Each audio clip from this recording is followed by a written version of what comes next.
CEO of Campbell Soup, Denise Morrison, announcing her resignation from the President's Manufacturing Jobs Initiative. This makes it seven people who have stepped down from the President's councils. Denise Morris says she's reacting to the President's commentary and, as a result, stepping down from his manufacturing council. Reaction to all of this, former Virginia Governor George Allen is with us, along with Trump National Diversity Council member Javier Palomarez. Good to see you all. Thank you so much for joining us.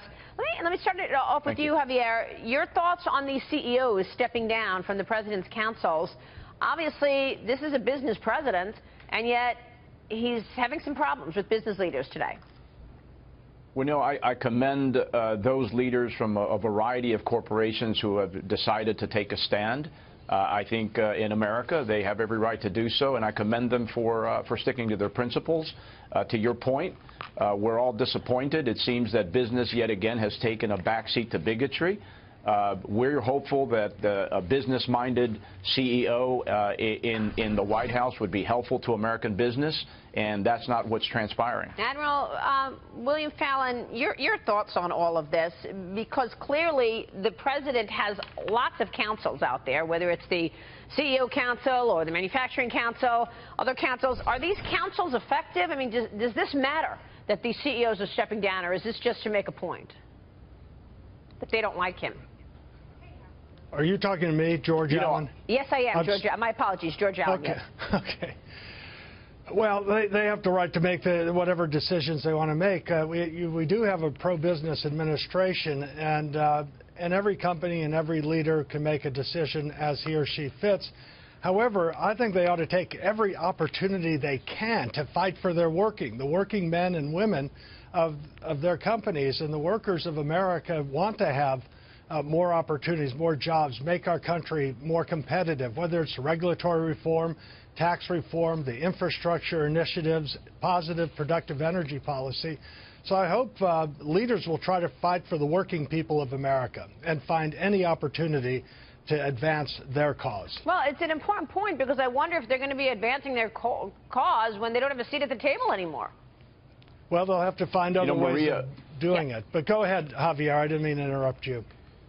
No, thank you, Governor. And I was just about to say, Maria, I couldn't agree more with the Governor. You know, our constituency of 4.2 million Hispanic-owned firms in this country that collectively contribute over $668 billion to the American economy has asked me to remain resolute. We must have a seat at the table. We must have a voice in the negotiations and what happens next.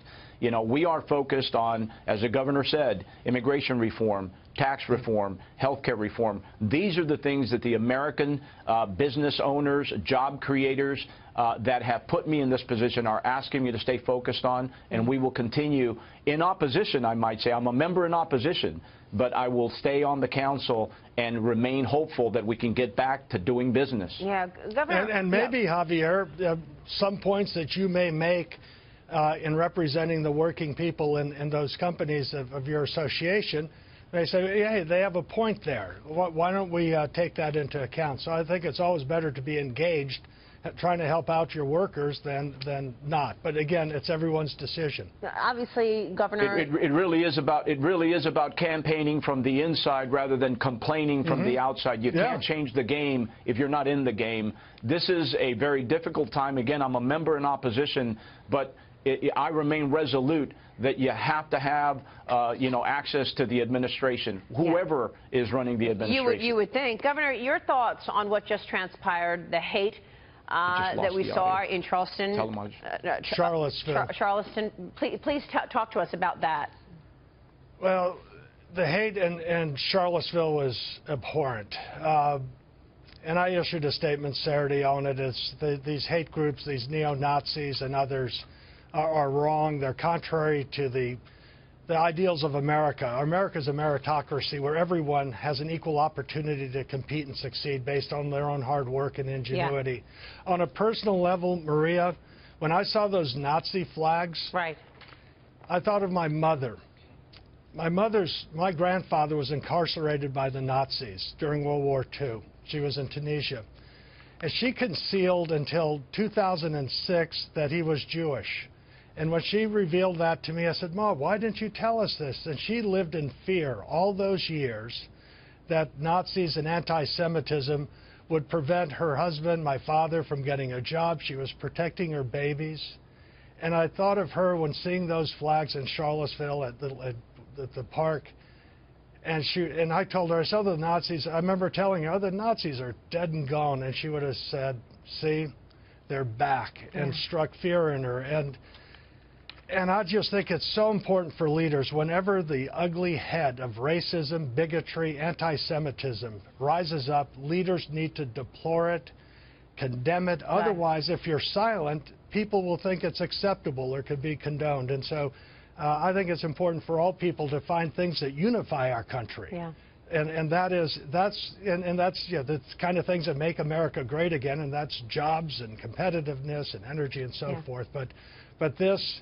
And I'm not going to defend any of these militant leftist groups or so forth, but the main point is, let's stand strong for freedom and justice here in America, our high aspirations and high ideals. Well, you're absolutely right. I mean, the hate exhibited in the last week is disgusting. Do you think the president said it right yesterday, or did he get it wrong again? Obviously, there was a lot of criticism about his initial reaction. He said he didn't have all the facts. Is it appropriate for all of these CEOs to step off of the council? Are you asking me? Yes, Governor. I'm asking you, Governor. Yes. The CEOs can make, again, their own decisions. I made my own decision in the statements that I wanted to make. And a lot of this is very personal, but I think it's what you hear from leaders all across the country. I did hear the president's remarks on Monday, which I thought were well stated. I was busy yesterday and didn't really follow the press conference and all of that with it. But I do think Americans need to be unified. Leaders, whether they're governors, mayors, legislators, or the president, I think it's important to try to bring our country together. And I do think it is important, as I have done, and I hope, and I know many others have, is to condemn this hatred, this bigotry, and really not give it any excuse for being at all acceptable. Because our American dream is one, again, of a meritocracy. And we should fight for working people in business and making our country more competitive. And we also need to make sure that we recognize that every person, no matter how diverse or different their religion or their background or ethnicity or their race or their gender, all have that equal opportunity to compete and succeed.